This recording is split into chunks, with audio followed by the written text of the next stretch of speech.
the name that echoes through history. Imagine a man so powerful that entire civilizations were built under his rule, yet so wicked that his very name became synonymous with rebellion against God. A warrior, a king, a hunter of men, Nimrod is one of the Bible's most enigmatic and controversial figures. Was he a valiant ruler, gifted with strength and wisdom, or a ruthless tyrant who defied God himself? In today's deep dive, we unravel the legend of Nimrod, exploring both the biblical and extra-biblical accounts to uncover the truth behind his rise and fall. Brace yourself, this is a story of ambition, defiance, and divine judgment unlike any other. The mystery of Nimrod's origins. The first mention of Nimrod appears in the book of Genesis, within the table of nations, Genesis 10 verses 8 to 12. He is introduced as the son of Cush, grandson of Ham, and great-grandson of Noah. But unlike his ancestors, who spread across the earth to repopulate after the flood, Nimrod distinguished himself in a way no one had before. The Bible describes him as a mighty hunter before the Lord. At first glance, this may seem like praise, but as we will uncover, the phrase holds a far darker meaning. Historians and biblical scholars have long debated whether Nimrod's strength was a divine gift or a sign of his rebellion. Some see him as a hero, an expansionist king who brought civilization to Mesopotamia. Others, however, believe he was the first great dictator, a despot who sought to challenge God's authority. This duality makes Nimrod one of the most fascinating figures in religious history. The warrior king and his empire. The Bible tells us that Nimrod was not just a hunter, but also a builder of cities. Among his greatest achievements were Babylon, Uruk, Akkad, and Calneh in the land of Shinar. Later, he moved to Assyria, where he established Nineveh, Rehoboth-ir, Calah, and Rezin. These were not just settlements. They were the birthplaces of mighty empires.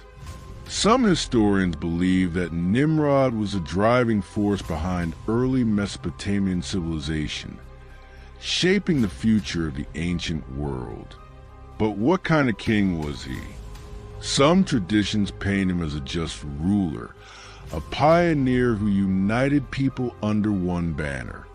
Others claim that his power was built on tyranny and bloodshed. The phrase, "a mighty hunter before the Lord," might suggest that he was not hunting animals, but meant enslaving or exterminating those who oppose him. His kingdom was not founded on faith, but on conquest and oppression. This interpretation aligns with historical records of early kings in Mesopotamia, where rulers often claimed divine status and ruled with absolute authority. If Nimrod was indeed the first of these god kings, then his story is not just biblical, it is the origin of kingship itself. The Tower of Babel, the ultimate defiance. Nimrod's most infamous act is linked to the construction of the Tower of Babel. Though the Bible does not explicitly name him as the mastermind behind this audacious project, Jewish, Christian, and Islamic traditions overwhelmingly attribute it to him. The tower, according to these sources, was not just a structure, it was a symbol of defiance against God. Why build such a tower? Some believe it was an attempt to reach the heavens, to challenge God's authority directly. Others argue that Nimrod, remembering the Great Flood, wanted to build a refuge so high that no future deluge could ever harm his people. Regardless of his intentions, the tower was a direct challenge to divine will. God had commanded humanity to spread across the earth, But Nimrod sought to unify them under his rule, define a divine mandate. The result? Divine intervention. God confused the languages of the builders, scattering them across the world and halting construction. This moment, the dispersion at Babel, marks one of the most critical turning points in biblical history. It was not just a fall of the tower, it was a fall of a king's ambition, a stark reminder that no man, no matter how powerful, could stand against the Creator, the legacy of a rebel. Nimrod's story does not end with Babel. Some traditions suggest that he continued to rule, growing ever more defiant against God. The Jewish historian Flavius Josephus claims that Nimrod sought to take revenge on God for flood, portraying him as the first great tyrant who turned his people away from divine worship. Rabbinical sources go even further, describing his battles against Abraham, the father of monotheism. According to these accounts, Nimrod and Abraham clashed in a battle not of swords, but of ideologies. Nimrod, the worshiper of power and idols, versus Abraham, the devout servant of the one true God. This confrontation, as we will explore in the next part, is one of the most dramatic moments in biblical legend, a clash of belief systems that echoes through history.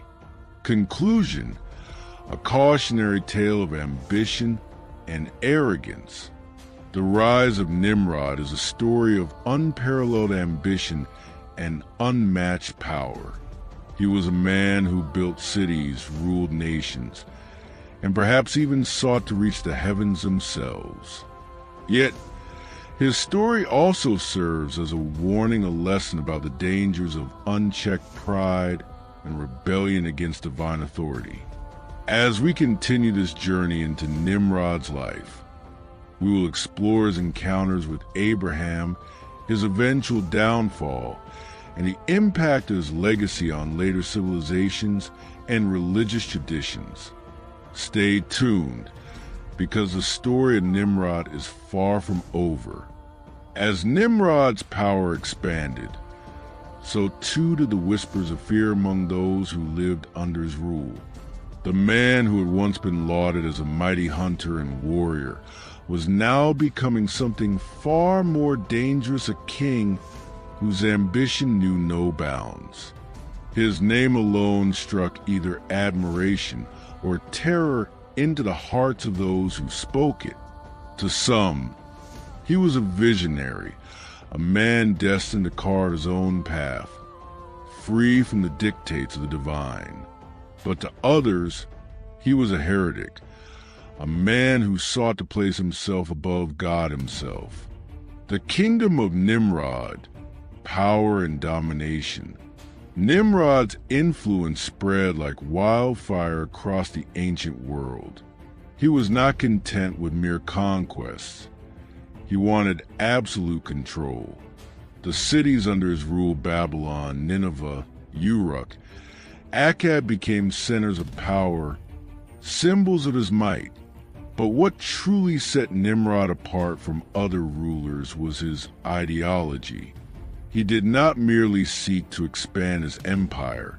He sought to redefine the very order of the world.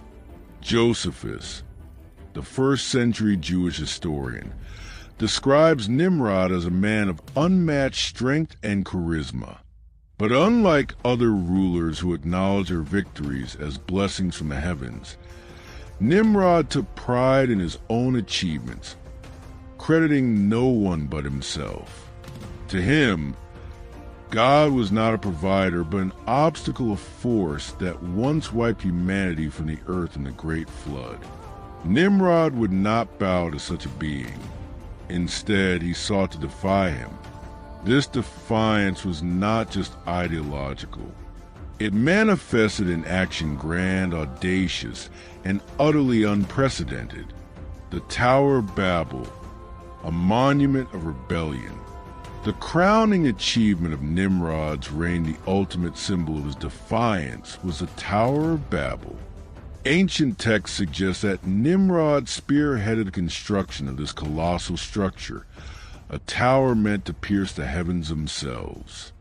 Why? The reasons differ depending on the source.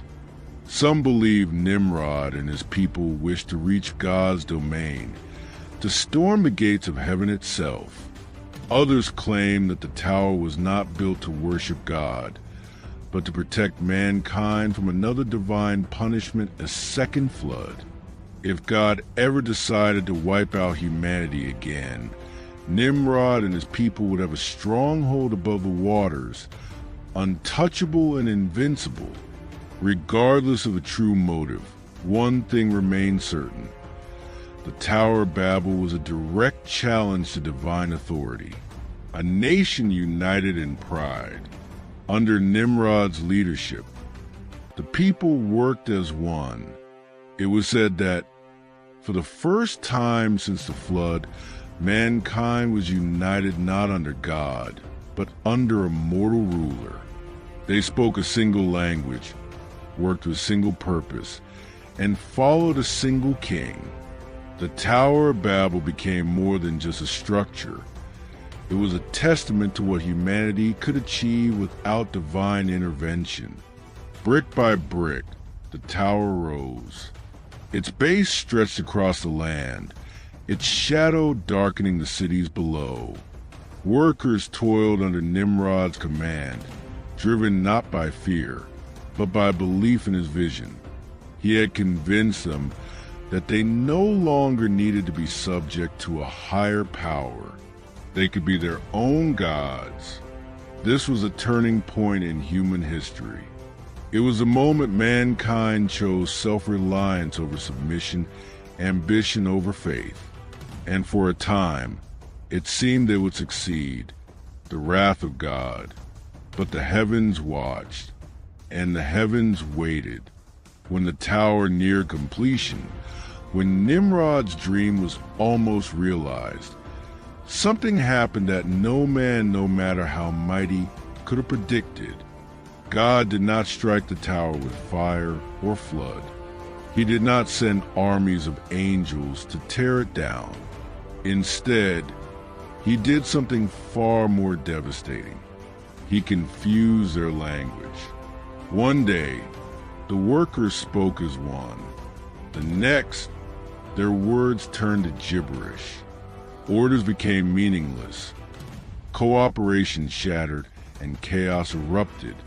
The very unity that had built the tower became its undoing. Friends turned into strangers, leaders into babblers. And what was once a civilization bound by a single purpose became a fragmented, confused mass of people who could no longer understand one another. Panic spread.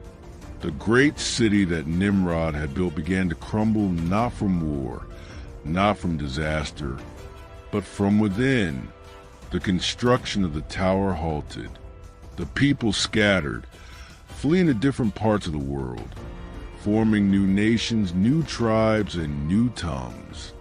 The unity that Nimrod had forged was broken, never to be restored again. And Nimrod, the mighty king who had sought to defy God, his legacy, once destined for greatness, was now marked by division and failure.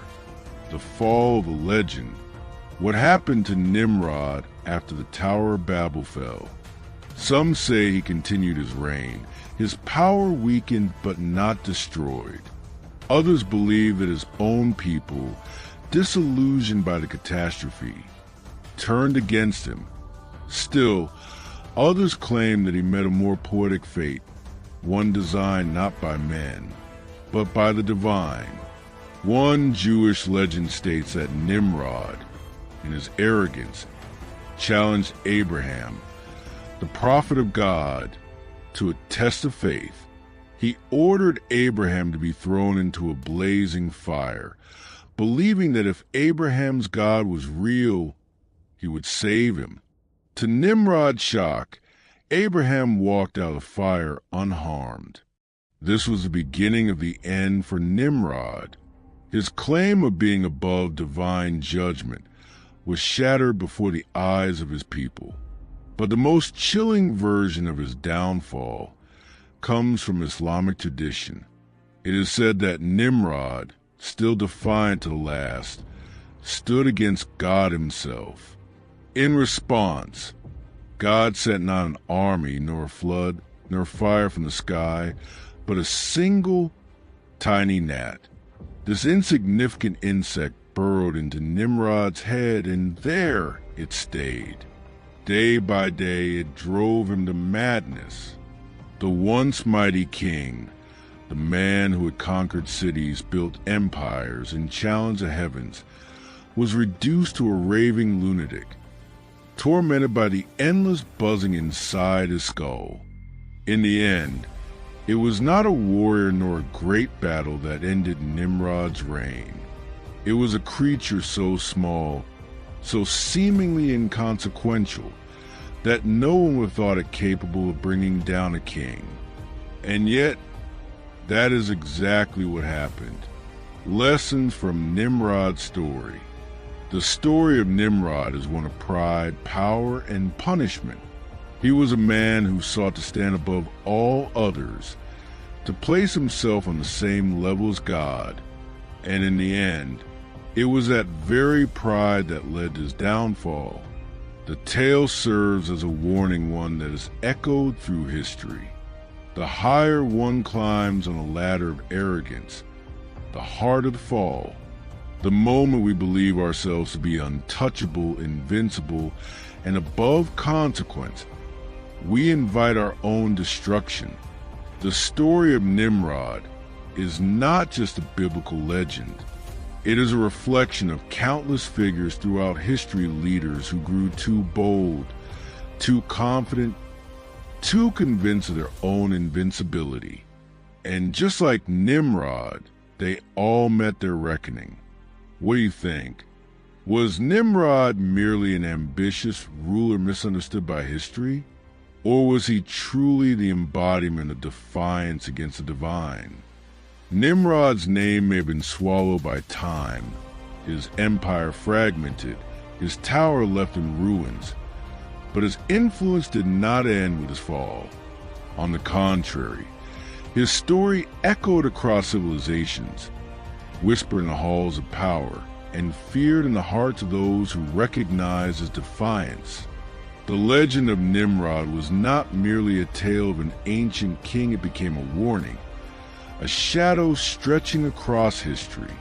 From Babylon to Rome, from ancient prophets to modern theologians, the name Nimrod became synonymous with rebellion, tyranny, and the dangers of unchecked ambition. But was Nimrod truly just a villain? Or was he something more, a symbol of humanity's eternal struggle between power and faith? The dispersal, a world divided by language. The scattering of the people from Babel was not just a punishment, it was a fundamental turning point in human history. With their tongues confused and their unity shattered, tribes and families drifted apart, forming new cultures, new nations, and new identities. In many ways, the fall of Babel marked the beginning of civilization as we know it. Before, there was one people, one language, one world under Nimrod's dominion. Afterward, humanity was divided, forever fractured into countless nations and tongues. This dispersal shaped the course of history. Nations rose and fell, each with its own gods, its own kings, its own legends. The unity of mankind was lost, and with it, the power that had once allowed them to challenge the heavens. But the memory of Babel remained, and so did the fear of another Nimrod rising again. The mystery of Nimrod's identity. Was he more than just a man? Throughout history, scholars, theologians, and historians have debated the true nature of Nimrod. Was he a historical figure, a mythological symbol, or something more, perhaps even the prototype of later tyrants? The first of many who would follow in his footsteps?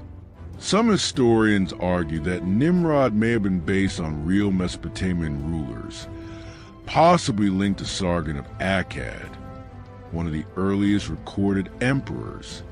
Like Nimrod, Sargon was a conqueror, a unifier, and a ruler who established one of the world's first great empires. The parallels are striking. Could Sargon have been the inspiration for the biblical Nimrod? Others suggest that Nimrod was more than just a king. He was a spiritual archetype, a symbol of human defiance against divine order. Some even link him to figures like Gilgamesh, the Sumerian hero who sought immortality, or Osiris, the Egyptian god-king who ruled the underworld. And then there are the darker interpretations. Some believe that Nimrod was more than a mere man, that he was, in fact, an agent of forces that oppose God. In this view, Nimrod was not just a king, but a first true Antichrist, a forerunner of the many tyrants and false messiahs who would arise throughout history. If this theory is true, then Nimrod was not merely a ruler, he was a warning. Nimrod in myth and legend, the shadow that never faded. As time passed, the legend of Nimrod evolved. In Jewish tradition, he was the king who sought to kill Abraham, the prophet who would go on to become the father of monotheism. This version of the story portrays Nimrod as the ultimate antagonist, an enemy of God, a persecutor of the righteous, and a man whose arrogance led to his own destruction. In Islamic tradition, Nimrod is depicted as a king who debated with the prophet Abraham, claiming that he too had the power to give and take life. When challenged by Ibrahim, Nimrod arrogantly executed a prisoner and freed another, as if to prove his godlike control. But when Ibrahim reminded him that only God could control the sun and the natural forces of the world, Nimrod was left speechless.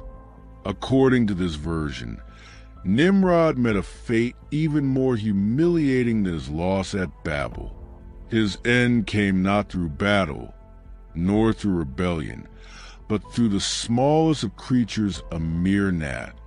The insect entered his nostril and tormented him from within, a poetic punishment for a man who believed himself invincible. Even outside religious texts, echoes of Nimrod can be found.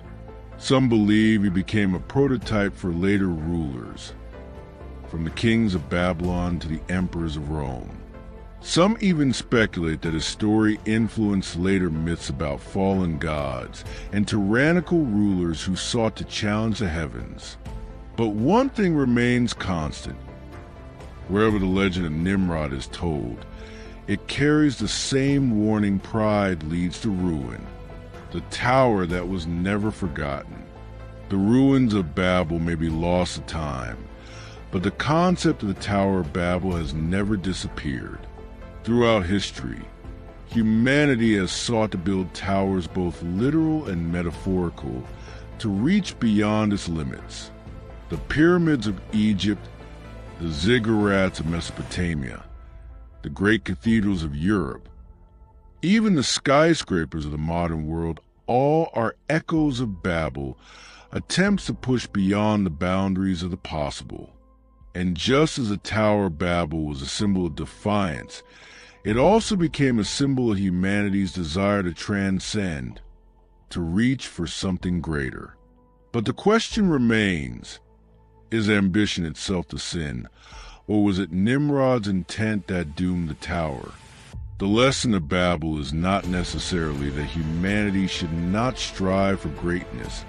It is that greatness without humility leads to destruction. A civilization built on arrogance, without reverence for the forces beyond its control, is doomed to collapse under its own weight.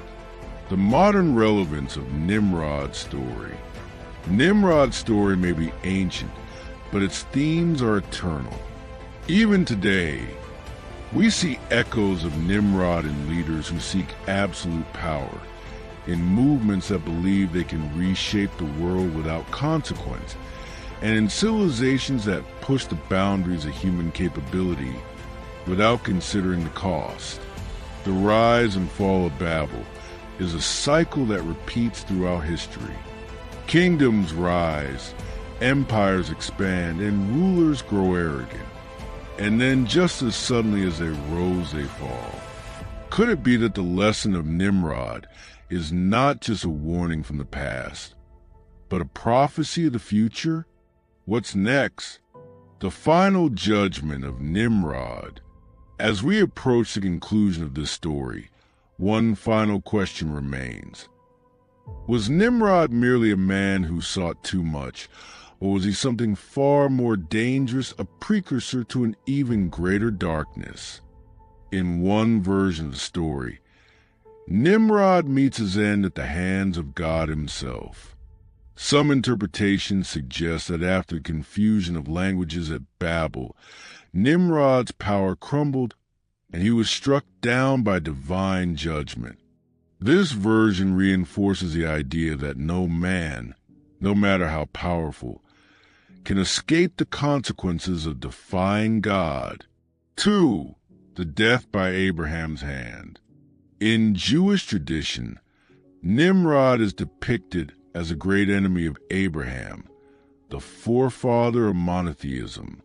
According to some texts, Abraham refused to worship idols and openly challenged Nimrod's authority. Furious, Nimrod ordered Abraham to be thrown into a blazing furnace, a test of divine power. Yet, miraculously, Abraham emerged unharmed, proving that his God was greater than Nimrod's false idols. Realizing his defeat, Nimrod either repented or was eventually killed, marking the triumph of faith over tyranny. This version frames Nimrod as the last great pagan king before the rise of monotheism, making his fall a turning point in spiritual history. 3. The humiliating death by a gnat. One of the most bizarre and ironic versions of Nimrod's demise tells of a tiny gnat sent by God as punishment. The insect entered Nimrod's nostril and tormented him relentlessly, driving him mad. Despite his vast empire, his military might, and his towering ambitions, Nimrod was ultimately brought to his knees by the smallest of creatures. This version of the story serves as a poetic reminder. No matter how mighty a ruler may seem, the smallest force of nature or divine can bring even the greatest empire to ruin. What can we learn from Nimrod's story? The story of Nimrod is more than just an ancient myth. It is a cautionary tale about the dangers of unchecked ambition, the perils of defying divine authority, and the consequences of hubris. Here are 3 key lessons we can take from his rise and fall. 1. Power without wisdom leads to destruction. Nimrod was a mighty hunter, a conqueror, and a builder of cities. But despite his strength, his greatest flaw was his arrogance. He sought power not to serve others, but to elevate himself above all. And in the end, that arrogance led to the collapse of his empire. The same pattern has repeated throughout history. The greatest leaders are those who rule with wisdom, humility, and a sense of higher purpose. Those who seek power for their own glory, like Nimrod, ultimately fall. 2. The limits of human ambition. The Tower of Babel was an incredible achievement, perhaps the greatest construction project of the ancient world. But it was doomed from the start because it was built on the wrong foundation. It was not a monument to human cooperation, but rebellion against divine order. This raises an important question. How should we approach ambition in our own lives? Is it wrong to reach for the stars, to build, to create, or is it our motivation that matters? The lesson of Babel is not that striving for greatness is evil, it's that greatness without humility is dangerous. 3. The cycle of history will continue until the final judgment. Nimrod was not the first ruler to defy God, nor was he the last. Throughout history, leaders and empires have risen, believing they could reshape the world in their own image. And time again, they have collapsed, their names reduced to mere footnotes in the annals of history. Yet, the cycle continues. And according to many religious traditions, it will culminate in a final confrontation, one last attempt by humanity to seize divine power. Could it be that Nimrod's spirit is still at work today? Are we once again building our own Tower of Babel, unaware of the consequences? Only time will tell. Nimrod's story is not just ancient history. It's a mirror reflecting the dangers of our own time. His tale is a reminder that power must be wielded responsibly, that ambition must be tempered with humility, and that history has a way of repeating itself when its lessons are ignored.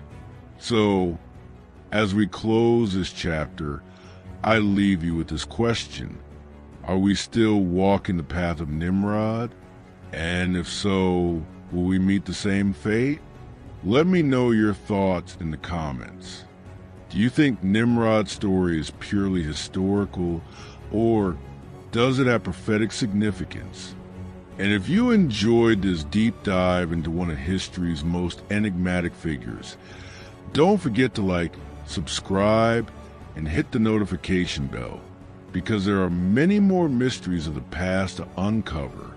Until next time, stay curious, and beware the lessons of Babel.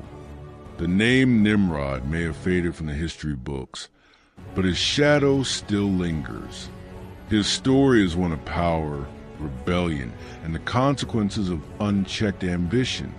Yet, as we reach the final chapter of this epic tale, one question remains. Was Nimrod merely an ancient tyrant, or was he something far more sinister, a prototype of the rulers who would defy God throughout history? And perhaps even more chillingly, could a spirit of defiance still be alive today? The prophetic warnings Nimrod as the first Antichrist? Throughout religious traditions, Nimrod is remembered not just as a king, but as a warning.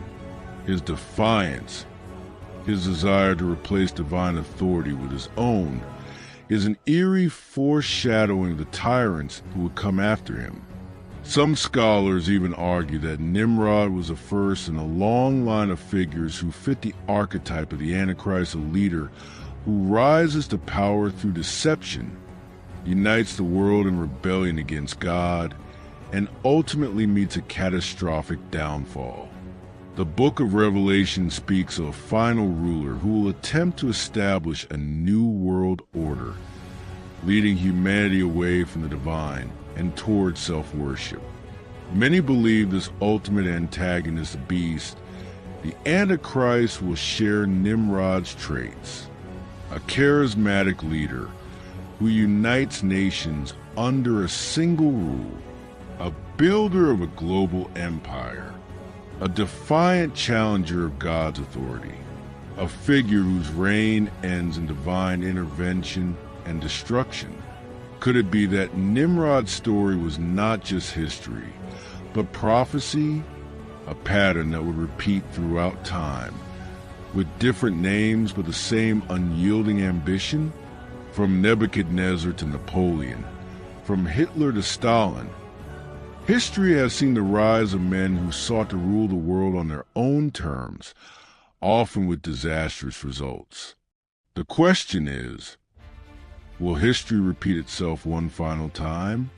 Nimrod's influence on secret societies and the occult. Some conspiracy theorists believe that Nimrod's legacy never truly ended. Instead, they claim that his rebellious spirit lives on in secret organizations, esoteric traditions, and global movements that seek to recreate the unity of Babel without the interference of the divine. Symbols of Nimrod's reign, such as a ziggurat, a stepped tower resembling the Tower of Babel, appear in the architecture of modern power centers. Even the story of Babel, a world united under one language and one leader, resonates with modern discussions of globalization, artificial intelligence, and technological advancements that could, in theory, restore the unity of mankind.